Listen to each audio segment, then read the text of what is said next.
So we talked a little bit at the last meeting, something that I think keeps popping up and something that my audience is always asking about, because so many of them have like side hustles, or some of them are trying to, create their businesses outside of home. How do we manage our anxieties about our businesses? Oh my goodness. How do we manage it? Because managing is really hard. And I think we all have like different ways that we do it. Yeah. But it's a topic that pops up so much because I think in terms of anxiety, and anxiety is real. And I think anxiety, especially for me personally, comes with the imposter syndrome. It comes with the imposter syndrome of, I'm not good enough. I didn't go to school for this. Someone is doing it better. I see this person. I'm comparing myself to this person. So a lot of my personal anxiety comes from my own head. Mm-hmm. It comes from me making up these scenarios that are not true. So a lot of the time, what I would definitely say is look at what is causing your anxiety and break it down into bite sizes. Yeah. And it doesn't mean that you're going to have all the answers today. But if you are finding that you're going onto social media and you're seeing someone who does something similar to you, and perhaps that you feel they do it 10 times better, my solution would be block that person for 30 days. Block them for 30 days. They're not your competitor. There's enough bread in the bread aisle. Don't compare yourself to them. Block them and see how you feel. After 30 days, if that has tremendously helped your anxiety and helped those negative thoughts and those negative feelings, unfollow the person. Sometimes, we feel the need to have to follow people, have to be on trend. I would say unfollow them. If it's not giving you the happy feeling, inspiration, then there's no place for it in your life. Also, anxiety comes with building, guidelines. I feel often when someone says to me, well, when is that going to be done? I'm a people pleaser, so I'm going to tell you it's going to be done tomorrow. Well, guess what? It doesn't need to be done tomorrow. I'm not a heart surgeon. No one is going to be lying on a table dying tomorrow. I can set realistic goals that make me perform at my best, but also manage my clients' expectations. And that's something that we learned the last year, that we did not manage expectations the best that we could because we're both people pleasers. Right. So Natalie would go to a photo shoot. She would literally not even say hello to anyone walking through the door. She'd be sitting down downloading images. And I'm like, no one is waiting for those images right this minute. Yeah. So we are setting better guidelines to say, okay, well, your images will be between 4 to 6 weeks. You'll get your edited images. But I think it goes back to, Candice, that expectation we set on ourselves to be next level better. For sure. Right? For sure. I think those are expectations that we set on ourselves to be, the standards are so high that we create this anxiety to reach those standards because we created those standards for ourselves. Of course. Like, I don't want to be just a shitty podcaster. I want to be the best podcaster. I want to be the top Latina podcaster. And then I'm setting another, goal. Yeah. And even me, myself, I'm like online on Instagram following other podcasters and seeing what they're doing. And like, where did I not do something? And God, I didn't do that. And again, you're right. Is it helping you? Is it inspiring you, right, Natalie? Yeah. Or is it causing you anxiety and negative thoughts? Yeah, it is. Boom. It is. Assess and reflect. Yeah. And I probably make, and if my mother ever listens to this, she'll know I make 99.9% of my decisions based on my gut. That's just how I've done life. I don't know. My gut is. You trust it. I trust it. Yeah. So quite often we have these conversations, and Natalie and I will always leave an event or leave anything, and we phone each other straight away. It's the funniest thing. On the drive home, we phone each other, and the first question she always says to me is, "How do you feel?" Yeah. And sometimes I'm like, I don't know how I feel because I need a moment to process it. But other times I'm like, nope, that was not for us. Yeah. So we always try things once. In your business, you try things once. You follow that person. You snooze them for 30 days. And if you didn't miss that person, then guess what? They're probably not adding value to you. If I personally, or Candice personally, or us as a business unfollow a person, it doesn't have anything to do with that person. It really has self-reflection behind it. And that's one thing that I'm really proud of us for, is that we're very reflective. Like, what could I do if this person has triggered me? It's not about that person. Right. It's about what I've let come into my space and the space that I'm taking back for myself. If I'm scrolling, you haven't done anything to me. If you inspire me and you're in the same field, follow you all day long. If you give me anxiety, that's my own fault. It's for me to adjust. Yes. It's not for anybody else. No, absolutely. So we don't ever say go unfollow somebody because it's a drama thing. No, just create the proper space for you to be as successful as you can possibly be. And if you're self-reflective on things and really honest with yourself, then you'll start being able to see, I'm applying myself here. I'm spending my time here and I'm doing this and look at the progress I've made instead of sitting back being like, holy crap, why didn't I do this? What should I do next? None of that. That's not important. Yeah, you know, because sometimes they say, well, you follow people that are like you, or you find motivation, right, with your competitors. Yes. Yeah. For example, I know that there's other branding companies, there's other marketing companies, there's other people that do stuff that the same things that you do. However, they are not you, right? They always say you're the one that adds the special sauce. You are your brand. You are your brand. Yeah. And like there's other photographers, but no one does photography like Natalie, right? Like you add that spice that's uniquely yours. There's recipes for everything. Yes. Yeah. But Natalie adds something. Candice, you add something that's a little bit different. And I feel like that's how I separate myself from everyone and how I think of things, you know. Well, yeah, they are doing great, but they're not me. And I have my own, secret sauce that I add to whatever I do, right? I love the secret sauce. Yeah. And anxiety isn't always a bad thing. Anxiety shows you that you care, and anxiety shows you to push you to the next level. You know, sometimes anxiety is like, oh, well, I'm anxious, I must just sit here and do nothing. Well, no, why are you anxious? Look into those reasons. And if it is, well, now I've got to almost like let go of the dead weight, perfect. Or am I anxious because I'm excited? Well, allow it to be your arrow, right? Like the pull back to allow the arrow to actually fly. If you start to really sit back and take a second to look at what makes you anxious, why do you feel anxious? If you can break it down, and it takes time, like it's not something that's fixed overnight, right?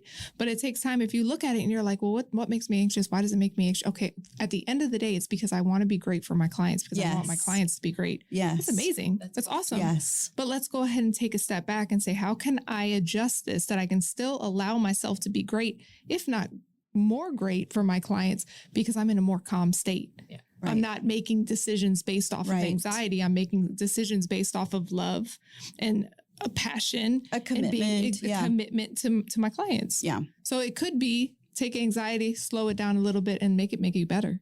Yeah. That's a great way to kind of phrase it a little bit different. It's use it for your benefit and for making you better. But I think when anxiety hits people, sometimes it can paralyze you to not move forward because the doubt is so strong, or the sense of defeat or whatever you felt at that moment, whatever it was, it just overwhelms you. Yeah. Is that when community comes in though? Yeah, I was going to say, find your tribe. Thank you. Yeah. Then that's where community comes in. And that's the reason why that day I came out to that community, because I was in a very low point that day. I was just struggling with so much because I'm trying to create a community and nobody's joining my community. I put out like proposals for sponsors. Nobody's reaching out. I'm, doing follow-ups, and I was in the worst part that day. And I thought to myself, I sat down with my husband. We were sitting down, and he's doing he was studying for something he was taking a test on. And I just said, I just feel like I just want to lay down and just cry. Yeah. And he was like, okay, is there something else you can do to make yourself feel better? I said, well, there's an event I could go. I was invited last week by somebody. I barely know her, but maybe I'll meet somebody that'll make me feel better. I don't know. He's like, well, go. You should go. And I'm glad that I did, because I realized there's so much other stuff out there and so many other women going through some of those moments. And if I allowed myself that day, and I guess it's okay. I don't know. I'm not the type of person that allows himself to just like, sulk. Sulk. I just don't. And then maybe it's just a generational thing. And maybe it's just a family thing. It's maybe my upbringing. I don't know. But I was never allowed to just like feel pity for myself. Like, you don't feel pity for yourself. You figure out a way to get out of that pity and move it. Yeah. And so I've always been that way. But that day I was like, I just want to cry. I just want to like lay down and just be super miserable and cry and just be super sad about it. And he was like, well, is there another way that you can feel better about yourself? I'm like, well, I could go somewhere. It's far, but it's 45 minutes away from here, but I don't care. Maybe I'll just go. Right. Yeah. And I'm so glad that I did, because I met you both. Yeah. And we had some I remember us discussing that day. I think on that day I also quit my job, and I don't get to quit because I'm the owner, but I quit as well. And I was like, I'm over this. I quit. I went, and then 5 minutes later, I'm busy putting on my bodysuit, and my husband's like, where are you going? I'm like, to a networking event. He's like, to get more business and to network with more people. I'm like, Yes. Yeah. He's like, I thought you just quit. And it is, but it's just knowing that you are entitled to feel how you feel, but don't let it cement you, and don't stay stuck where you are. you know, and I think as women, one positive thing is we get up and we keep going, and you try again the next day, and you try better. And I bet you learn from what you've done from those proposals, and you continue to go. Yeah.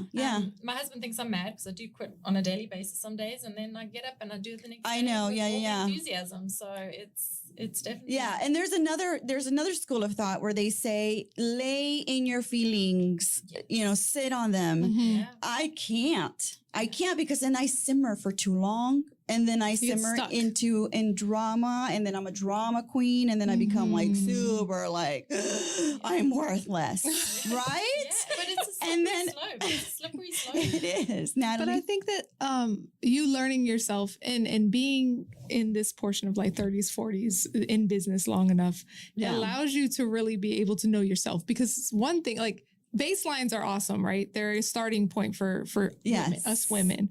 And like, this is how you should feel, and this is how long it takes, and all of the things. You're like, but not me.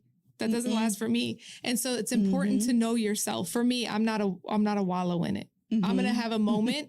I'm going to feel it.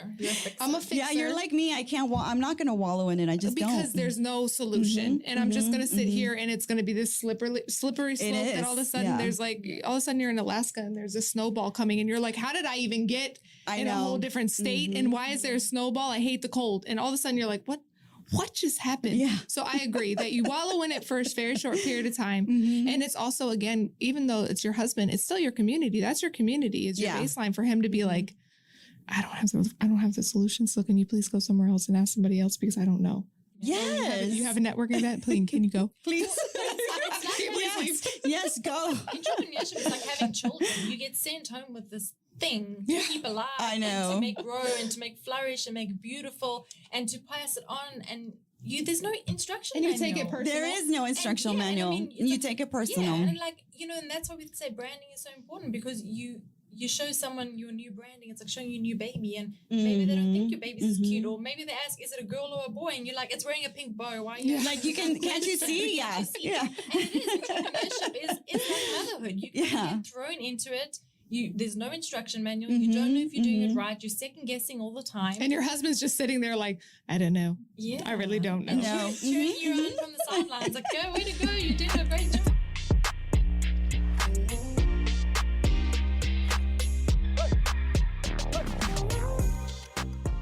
I want you to meet my favorite bilingual realtor, Elmer Garcia.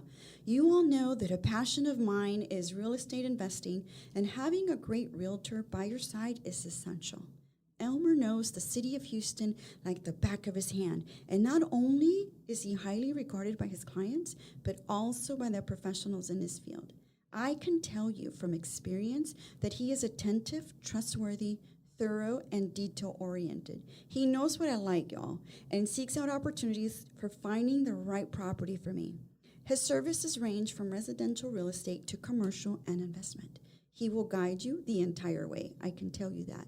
You can email him at elmerg.realtor@gmail.com or call him at 832-512-5752, or you can also find him on Instagram, ElmerGarcia_real estate. And don't forget, anything real estate is his forte.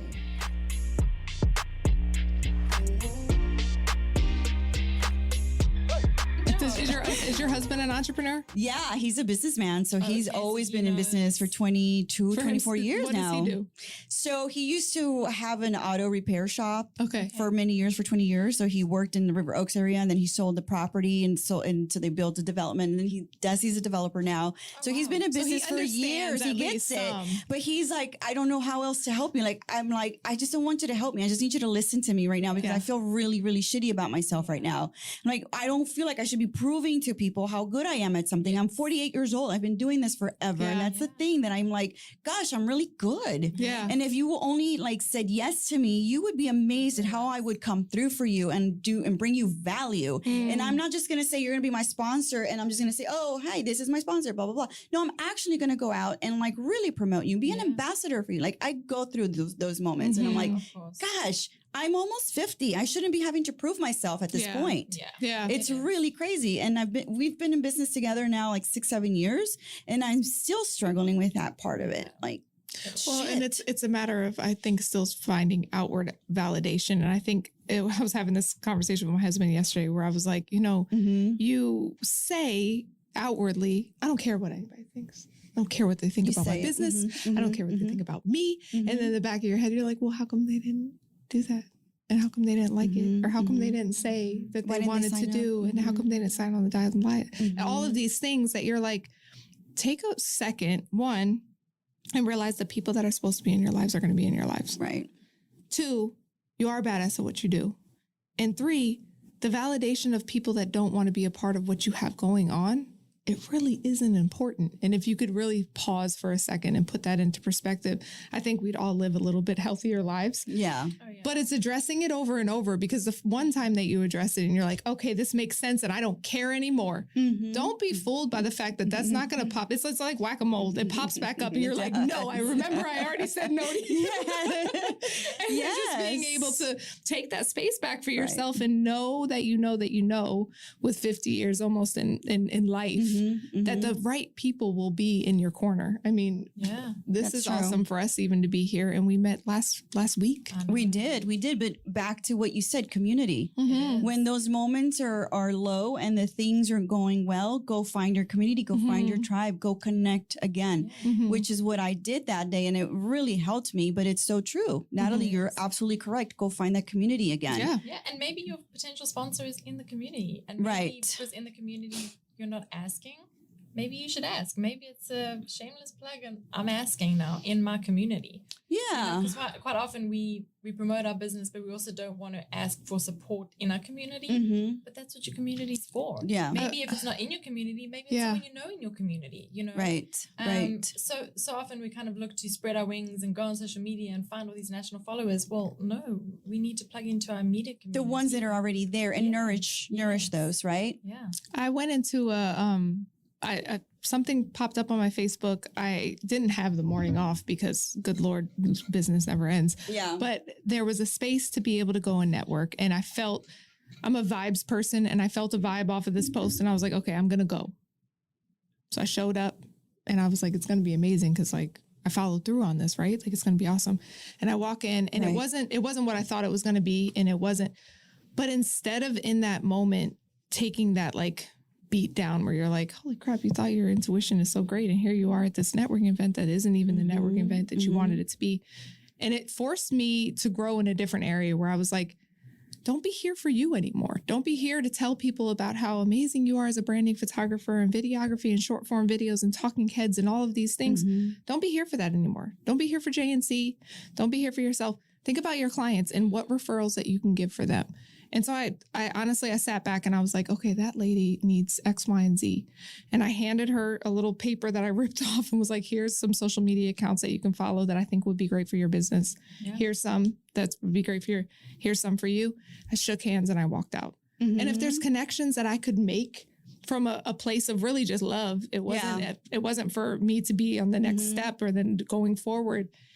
But I think I needed that to see sometimes in networking, it doesn't always have to be the success for you. It can be the success for the sister that's sitting next to you. Yeah. And that was a moment that I really had to, because, you sit at the table and you're like, why am I here? I could be doing 500 things at home right now. But it just kind of switched my perspective on things. And I was really grateful for it. That's a really good way to see that too. It doesn't always have to be for you. It's for someone else. Yeah. And what you expect to happen doesn't mean that that's what's actually going to happen. And not sit there and wallow in it and be so upset that so true. I drove and my time and my gas and the tolls. Oh, I've had those moments too. Yeah. Yeah. Because then you start doing the numbers and you're like, this doesn't make sense. Yeah. No, and then you're thinking about all the things you could be doing at home instead of wasting your time there. But that's okay. I think ultimately something always comes out of it, right? It does. If you open up your space for it, not sit and have a crappy attitude about it. Because if you sit and have for me personally, I can walk out and just be like, well, that was stupid. But take a second and see what you could have learned and what you could grow from it. Yeah. So if people want to do business with you, ladies, how can they find you? They can find us on the website, which is www.jncbranding.com. And what we also do, I don't know if you do show notes. Yes. Talking about local, we offer a really good free guide to tap into your local market on Instagram. Oh, okay. It's a step-by-step guide that you can literally follow on your Instagram. It's not going to take a lot of time. And if you have any questions about it, please reach out. It's really important. Local community here in Houston and surrounding. And even if you're not in Houston, if you're listening anywhere nationally, internationally, you can use those examples and that workbook that we have that's free. And it can give you really great insight how to tap into your local market and build your tribe and build your community. Awesome. What other services do you ladies provide? So we do a little bit of everything. So we are a creative branding agency. So we start off with logos and branding, fonts and colors. We do your brand strategy. We also do social media management. Audits on your social media. So if you're not too sure where you're going wrong, what you need to change, we do audits on that. Oh, good. We do branding photography. Templates, we do videography, and then we also do blogs and newsletters. So it's a whole and web design. So it's a whole full puzzle. So when you're thinking about really growing your online presence in your business, we can help from start to finish. And is it curated to the client? Oh, yes. Or do you buy packages? So it's very much curated. When we work with you, it's your story. So if you're coming to us and saying, well, I'm just wanting templates. I love running my social media, but I want templates. It's not a one-size-fits-all scenario. Right. It is your templates will be based on your color schemes, on your messaging, and your target audience. So we don't just throw things and see what sticks. We're very intentional, and we want to definitely make sure that we're reaching your audience and telling your story. So we might have 4 podcasters, which we don't. So any podcasters need some help, let us know. But we might have 4 podcasts, but everyone is telling a very different message. There could be someone that is, about their community. There could be someone about a financial podcast. There could be someone about a gardening podcast. You are all very different. You're trying to speak to your different niches. So we will definitely build a strategy and build social media content that is very different for you. Good. Okay. We definitely get into the nitty-gritty of your business. We ask a lot of questions. A lot of people come to us in pivotal moments in their life where things have changed, and the pivotal moment is that they feel like they want to start something, but they don't start because they feel like they have to have all their shit together to start. Right. Well, the good news is that we help you figure out all the in-betweens. We help you figure out your shit. Yes. Yeah. You need to just start. Yes. And you don't need to have it all figured out. So we'd love to connect. We're also on Instagram at JNC Branding. Perfect. We would love to connect, and any questions, and we'll definitely share the free guide with you so that you can place it in your notes for your audience. I definitely want to do that, and definitely share your website and all your contact information. And where can they follow you on Instagram? JNC Branding. Perfect. And I think that's a really great way for us to close it out, because I think for me, one of the things that I always tell the listeners is always find those people that can help you in an area you're not very comfortable with. And for me, marketing is something I really don't know. And there's a lot of things that I'm not very comfortable with. And I wish I would have hired people sooner than later, because I struggle trying to go through. I went through the Etsy logo thing, and I was like, I don't know what I'm doing. But if you find somebody that can help you through it and guide you through it and just ask you all those questions, like what are you seeing for yourself? What is your vision? What is your branding? What colors do you gravitate to? What are the sorts of things that make you excited or happy about your brand? Yeah. Those are good questions. And some of us just think, oh, I got it. I can do it. Guys, do you find people like these ladies here that could? You could, but do you do it well? And is it taking too much of your time and energy? I mean, and then we're thinking we want to save money, but you definitely want to invest in things that are going to create that further investment and that further, and allows you to free a long term to grow your business, right? So by doing certain things, by someone else managing your social media or doing your branding, you can then focus on the important things, and that's growing your business. That's it. Yeah. Perfect. Perfectly stated. Thank you so much, Candice. Thank you so much, Natalie. I had such a good time with you ladies. Guys, look for them. There's going to be information on them and their download. Guide, their guide. And it's all going to be on the description of the podcast. And let us know what you think. DM us. Let us know. Please send us messages. We love sharing these stories of local women doing amazing things. Thank you so much, ladies. Thank you.